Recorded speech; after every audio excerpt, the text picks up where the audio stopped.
Yeah, we'll show you that one, but just concentrating the top of the table for a minute. Maximum return, as you can see, for England, France. England are already in France. It's Monday afternoon, and they're there preparing for that Grand Slam showdown. You couldn't bet against them on their performances so far. Ireland will have to win to avoid a wooden spoon, potentially. That's the game we're going to show you on 2. On Saturday evening. We'll be up in Belfast and hoping for better stuff. Let's just talk about... It's a tough one to analyse without getting into structural issues and contract debates and all that. We might get into that in a little while. But first of all, the scoreline. What was worse, the 69 conceded or the 0 scored? Probably 0 scored, and the fact that they didn't even look like scoring. They had one penalty that they didn't take in front of the posts. Yeah, look, it was tough. It was always going to be tough. I thought if they kept it under 50, that was going to be a successful day. When you go down to 14 players for 25 minutes, it doesn't help either. But look... That's grasping at straws slightly, though, isn't it, in the context? It is. Look, England are far superior. They probably didn't play their best in the first half, but they certainly turned it on in the second half.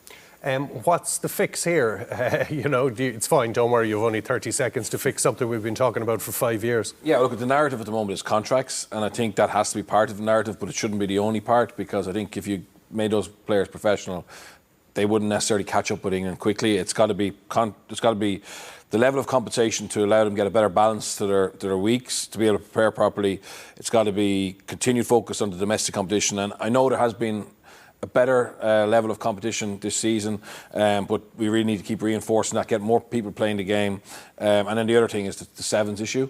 Are the sevens going to be standalone, or are they going to come into the 15s? Because it's just not ideal mid-competition to have that debate again. So I think the 3 of those things need to happen, conversation need to happen over the next 2 or 3 months together to make sure that in 4 or 5 years' time, England aren't beating us by 100-0.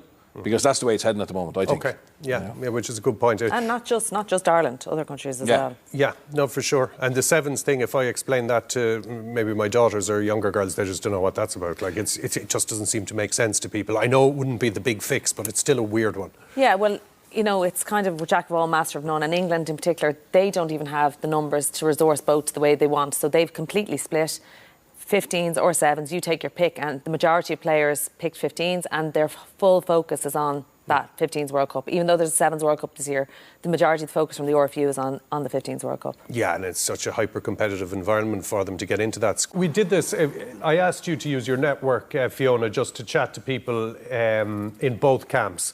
And talk us through this, because like a lot of the conversation, again, is about the fact that the Irish women are back to work this morning. Well, this would be a Saturday match game. So on the Monday, England would have an install, which is like a walk-through session and gym.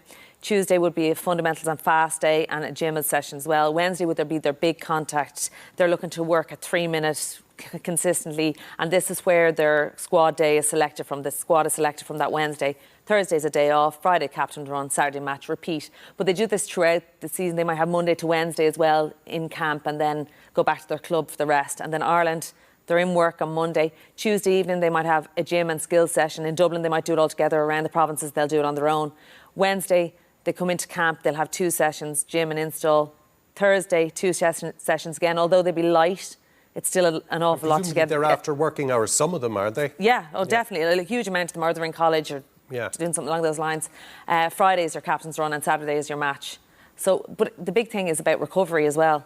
Those English can go training, they go home, recover. The Irish girls are going to work. Yeah, and it's just the focus. It's the focus for everyone trying to get into that England World Cup squad and win a World Cup later this year. The focus is rugby, rugby, rugby. It's not for the Irish women. Yeah, it's important. So, I think we all credit the effort that the Irish team put in on Sunday, but they're hamstrung by the environment, by the numbers playing the game.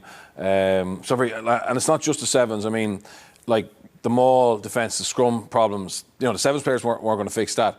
But what we need to do is try and create an environment where they've got more players to pick from, but also they get the right balance to being able to work and play for their country.